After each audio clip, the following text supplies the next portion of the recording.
This is a story of a patient who almost died due to a lack of access to medical care by health authorities in Australia. It started with what appeared to be a harmless tick bite. A round red rash, known as an EM rash, appeared at the site of the tick bite. A week after, the tick was safely removed, alive and in its entirety, before being flushed down the toilet. Patient X had no idea what that red mark meant, and even if they did, it wouldn't have mattered. In the days that followed the tick bite, Patient X had significant flu symptoms, but so did many people in the winter of that year.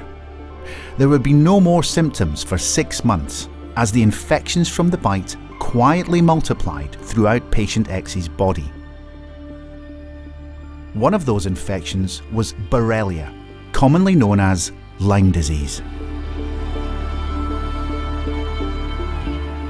The incidence of Lyme in Australia is not known, as no statistics are kept by the medical authorities. No count equals 0 cases, which means the existence of this potentially fatal infection can be denied.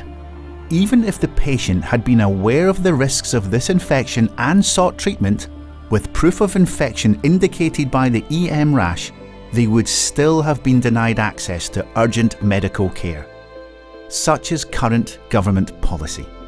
Medical authority pressure also prevent doctors from testing for, hence treating, this dangerous infection.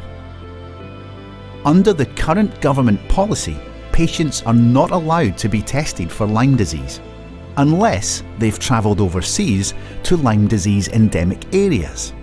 It's a medical merry-go-round. A confirmed Lyme disease diagnosis requires epidemiological evidence, despite the fact they don't count cases in Australia, so we don't have epidemiological evidence recorded. The consequence? The patient was left completely abandoned and almost lost their life. Lyme disease and its co-infections can present as hundreds of different symptoms as the infections invade multiple body systems. Had diagnosis and treatment been provided early, chronic infection would likely have been avoided. Patient X is now not only in a long-term battle against this potentially fatal medically denied illness, but they're also in a battle to be treated fairly under the Charter of Australian Healthcare Rights.